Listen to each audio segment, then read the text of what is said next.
every single investor thinks that they have a money problem when they don't. They lack a capital system that produces money so that way they can buy the next property. And in this video, I'm going to show you exactly how top performing investors are building massive real estate portfolios without ever running out of money, and they don't have millions in the bank. And I'll show you by breaking down the exact 12-step system that I call the infinite money framework. And with this framework, I've helped hundreds of investors scale their portfolio and get the best programs that they need for financing that next deal, as that's what I do professionally. As an investor and a loan officer, I'm able to see the back end of how these loan programs work and the little nuances to them so that way you can scale and get the right loans for the right properties. They use what I call the infinite money framework. Now, this is a money model that a lot of investors are using to never run out of capital with their investments. So I'm going to show you step by step how it works through this graphic. And by the way, if you want this graphic, just comment below and we can figure out a way to send it over to you, okay? The first and most important, which I think is the most overlooked, is picking the niche. So the problem a lot of investors have right now is they read a lot of articles, they see a lot of YouTube videos, they watch BRRRR, and they want to try multifamily, they want to go to condos, they want to do fix and flips, and it's just too much, okay? Your first and most important priority, if you haven't started already, or if you just started getting your feet wet, is you want to pick a target asset that you can specialize in. I would recommend, if you're a newer investor, focus on small residential properties, anywhere from 1 to 4 unit properties. Those are way easier to do in the beginning when you're just starting out. Once you have picked your niche, then starts the next step, which is studying your local market. I highly recommend, as an investor, that you are going and investing locally instead of investing in other markets that you don't live in, because you have the unfair advantage if you live in Cleveland, if you live in Dallas or in Atlanta, right?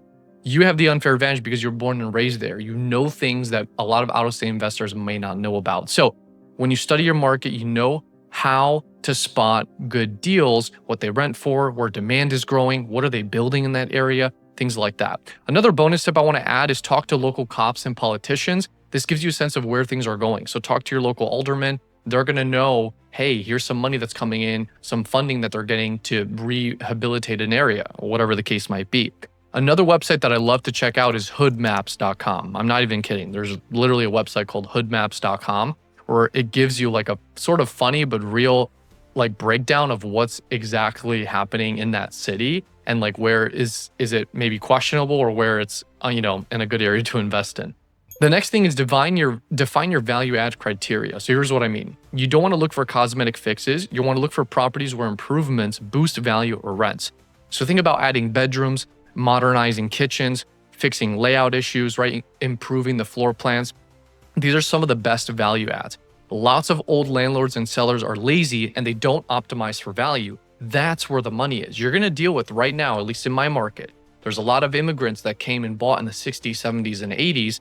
And, they weren't really like fancy landlords that, watched a lot of BRRRR podcasts, right? Or videos. They just bought the properties, had their family move in with them, and now they're getting older and they want to sell it off. That's my favorite niche, right? Because they haven't optimized for like increasing rent and building or renovating the property to be where it needs to be. So the best, I think, easiest and the best value add you could do is paint.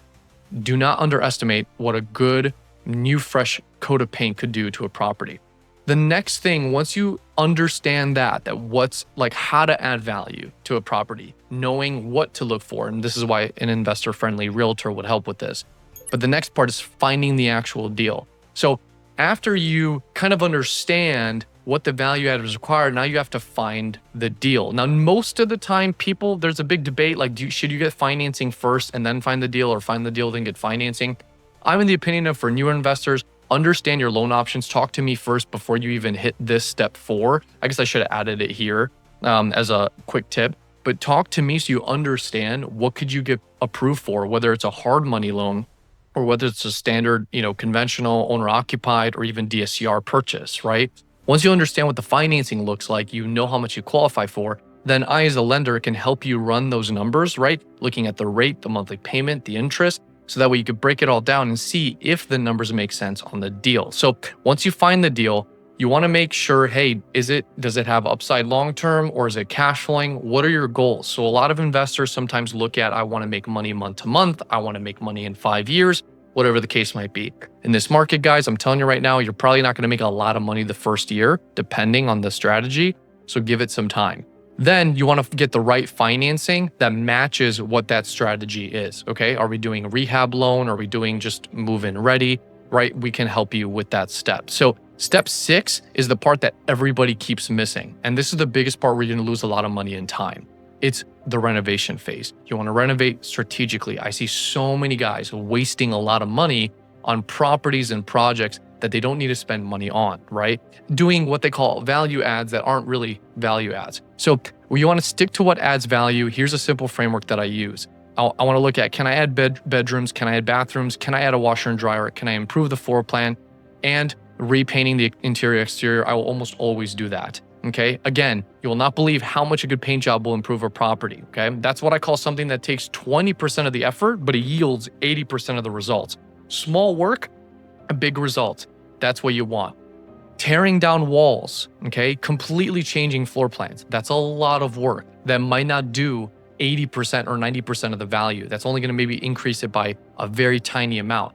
You don't want to do too much work, too much labor, and changing the floor plan, I think could be very, very risky. That's why I say improve the floor plan. The next step, which is super important, is you want to stabilize the asset. You want to get reliable tenants in here. Now, I'm going to pause for a second and just reiterate this. Guys, as any entrepreneur, business owner can tell you, right, as I personally do this, you want to have a system and build out an SOP towards the same thing every time. So notice how here, this is a system for how to have infinite money. There's a system for vetting tenants. There's a system for finding deals. So when you're looking for new tenants, I have what I call the 9-step, 3-step phase framework. Okay. This is for when you're finding tenants. Now, I'm not going to go through this in detail, but you want to define your ideal tenant profile, make sure you screen them well, confirm their identity, run the credit checks, the background checks, and vet them like crazy. Okay. Tenants will make or break your deals. And if you find the wrong tenants, it's going to ruin your deal completely. So that's why it's important to have the right tenants and stabilize the assets. Once you have the asset stabilized, meaning you found a tenant to come in and move, if that's your strategy, you want to order an appraisal. Okay. Now, sometimes depending on the loan, you don't always have to find a tenant. You can actually just order an appraisal and the lender will use rental comps as rental income for a DSCR loan instead of an actual tenant or lease agreement. So keep that in mind too. Okay. The next thing is then you get to pull equity out. So the appraiser is going to assess a few things. He's going to assess how much is this property worth? Is it livable? And what are the rental comps in the area as well? Now, if all of those things check out, if you have increased the value of the property, that's where you've created the money, right? You renovate the property. Now you have equity you can pull out money from. That's where you can pull equity out. You have a few options. You can do a line of credit, has that flexibility.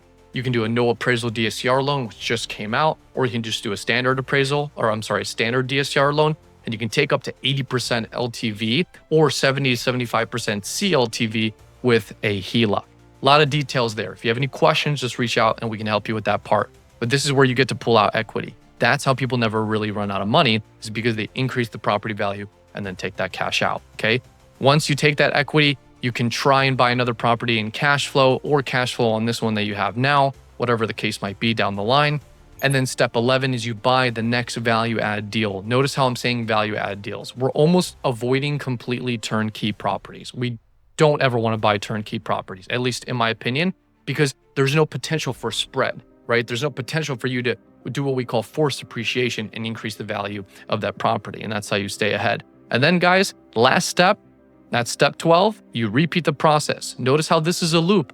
In the beginning, you pick your niche, define what kind of property you're going to invest in, go all the way around, go through the whole process. And once you have taken cash out, now you can go find the next deal. Here's the summary. So you pick your niche, study the market, define what you want to have as a value add. What are some things in your niche that you're noticing that you could add value to? Find the deal, lock it up with the right financing, make sure the renovation is strategic, stabilize the asset, order the appraisal, pull equity out, track the equity, cash flow, buy the next value add deal, and repeat the process. I'm telling you, if you apply this, you will never run out of money again. So that is the infinite money framework for real estate investing. I hope that was of some value. Be sure to subscribe if you genuinely found this helpful. And if you need any help on financing for your next deal, reach out to my team and we can help you out. Thank you.